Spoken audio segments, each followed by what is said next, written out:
saudara-saudaraku, kita bertemu kembali dalam program yang kita cintai, Janji Manis. Kiranya program ini dapat memberkati Bapak Ibu dimanapun Bapak Ibu berada.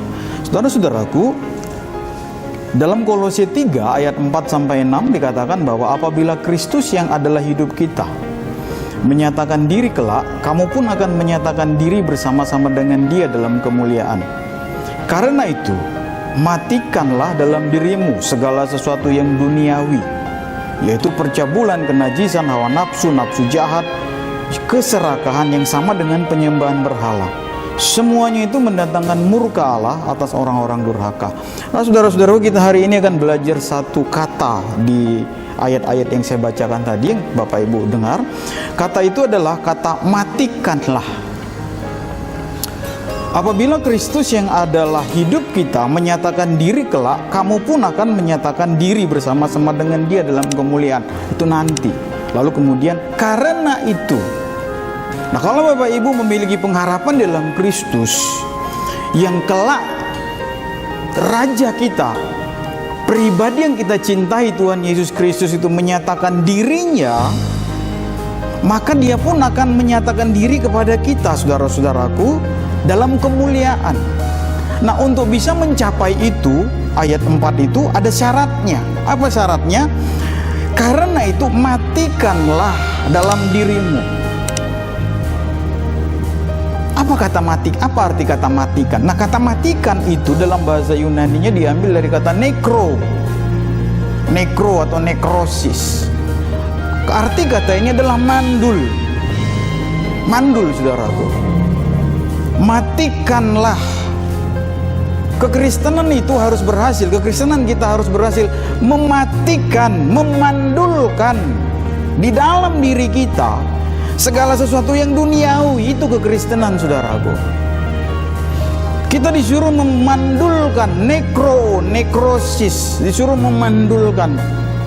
Saudara-saudaraku, mandul itu ya, orang mandul itu adalah, secara sederhana atau secara umum saya sampaikan bahwa kemandulan itu adalah seseorang yang tidak bisa melahirkan, atau dengan sederhana saya sampaikan tidak bisa memberi buah.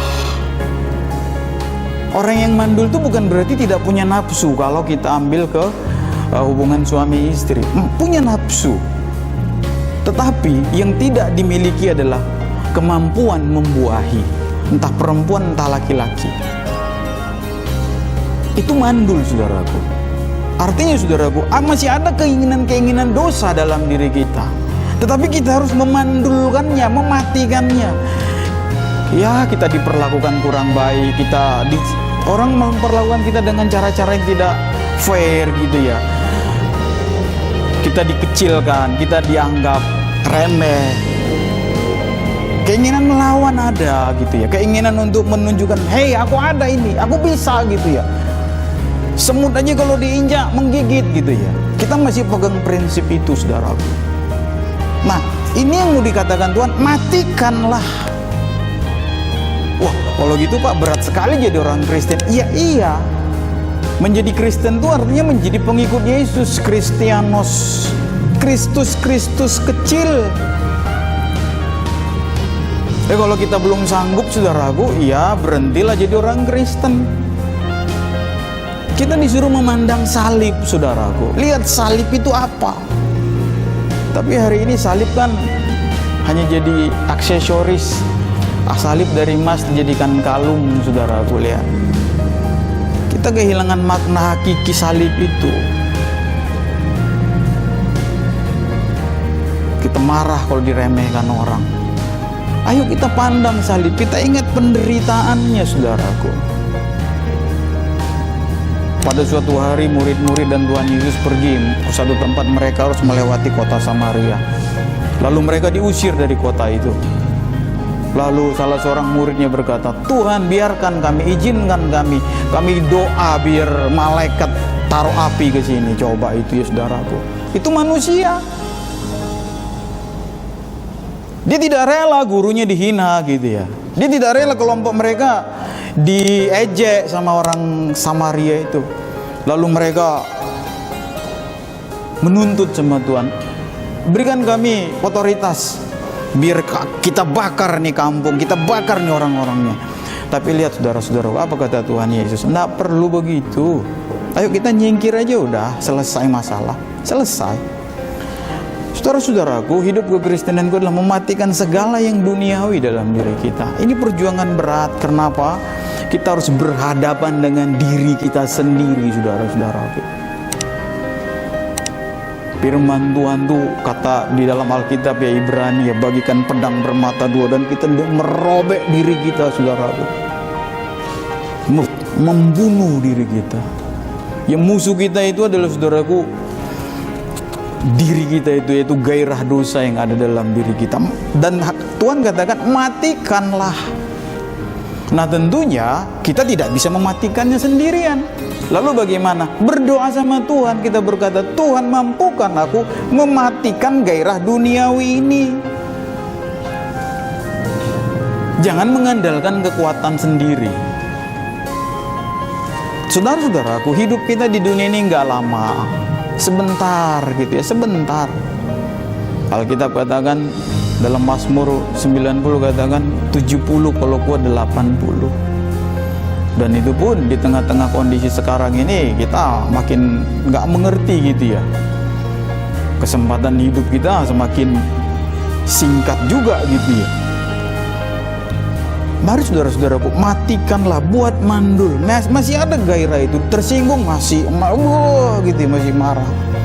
Nah saudara-saudaraku, tentunya kalau kita melampiaskan amarah, melampiaskan nafsu-nafsu keduniawian kita menjadi pribadi yang tidak utuh dalam Tuhan. Kita bukan anak-anak Tuhan yang membuat Tuhan tersenyum, saudara-saudaraku. Jika kita menghadapi hal-hal buruk dalam hidup ini, mari berdoa sama Tuhan. Ingat tadi nekro ya, mandul, masih gitu ya. Bukan berarti setelah kita bertobat kita diapain orang nggak marah, kita bersiul-siul kalau orang melulu kayak kita. Bukan begitu, saudaraku. Kenapa Yusuf harus lari ketika dia digoda oleh istri Potifar? Karena dia pun menggelegak juga gairah mudanya, anak muda umur 18 atau 19 tahun. Digoda begitu rupa. Kalau dia tinggal di situ beberapa saat lagi, mungkin dia pun akan jatuh. Tetapi Yusuf mematikan gairah itu dengan cara apa? Dia tinggalkan godaan itu, dia lari, saudaraku. Dia lari tinggalkan istri Potifar. Selamatlah dia. Sekalipun dia difitnah juga, tapi ya udah, dia tenang saja, saudaraku. Difitnah, ditangkap, masuk penjara, monggo dijalani hidupnya. Alkitab katakan Allah mengasihi Yusuf dan membuat segala pekerjaannya berhasil, saudara-saudaraku. Ingat saudaraku, apabila Kristus yang adalah hidup kita menyatakan diri kelak, kita pun akan menyatakan diri bersama dengan Dia dalam kemuliaan. Karena itu, matikan dalam dirimu. Jadi kalau kita hanya melampiaskan nafsu, marah, kita disinggung, marah masih juga gitu ya. Kita juga masih seperti yang dikatakan, segala sesuatu yang duniawi, percabulan, kenajisan, hawa nafsu, nafsu jahat, keserakahan, sama dengan penyembahan berhala. Artinya saudara-saudaraku, kita masih mengundang murka Allah.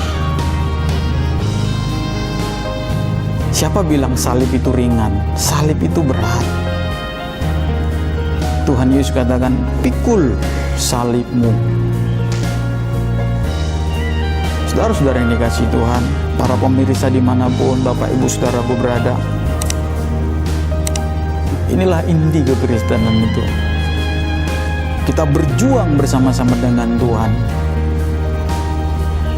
Saya berjuang, Bapak Ibu berjuang, kita sama-sama bertarung, saudaraku. Kita sama-sama mematikan gairah ini.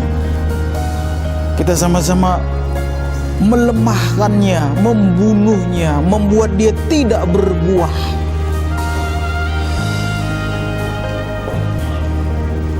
Kita berdoa sama Tuhan setiap bangun pagi, memulai hari. Dan apabila kita masih jatuh pada hari itu, segeralah berdoa, bertobat kembali. Tuhan, hari ini aku marah, hari ini aku tersinggung. Tolonglah aku untuk memiliki hati seperti putra tunggalmu Tuhan Yesus Kristus. Sekali lagi saya katakan, saudaraku, hidup ini sebentar, singkat, ada titik akhirnya. Oleh sebab itu, serahkan hidupmu supaya dibentuk oleh Tuhan. Nekro, matikan. Jangan buahi dosa, buat dia mandul, saudaraku. Kalau iblis berbisik di telingamu, abaikan.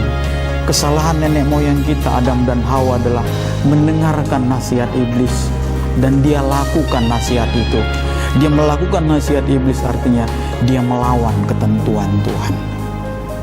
Mari kita bertumbuh bersama, saudaraku. Mari kita mematikan seluruh gairah-gairah duniawi, nekrosis.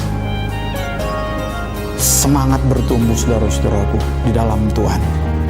Mari kita bersatu dalam doa. Terpujilah nama Bapa di surga. Tuhan, kami tidak bisa sendiri. Mustahil rasanya dengan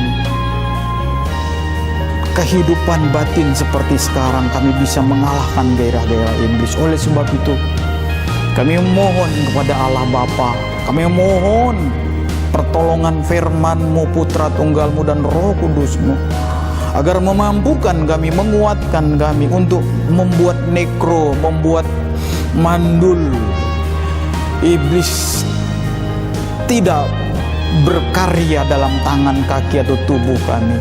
Tubuh kami menjadi senjata-senjata kebenaran Allah. Berkati saudara-saudaraku dimanapun mereka berada menyaksikan acara ini. Kami rindu bertumbuh bersama. Terima kasih Bapa, terpuji nama-Mu, haleluya, amin. Saudara-saudara yang kekasih, bila Bapak Ibu merasa diberkati dengan acara ini, jangan lupa kami mengimbau untuk membagikan kepada saudara-saudara yang lain, dan jangan lupa menekan subscribe dan lonceng untuk notifikasi acara kami berikutnya. Tuhan Yesus memberkati kita semua sama-sama. Selamat bertumbuh, selamat mematikan iblis dalam tubuh kita. Haleluya.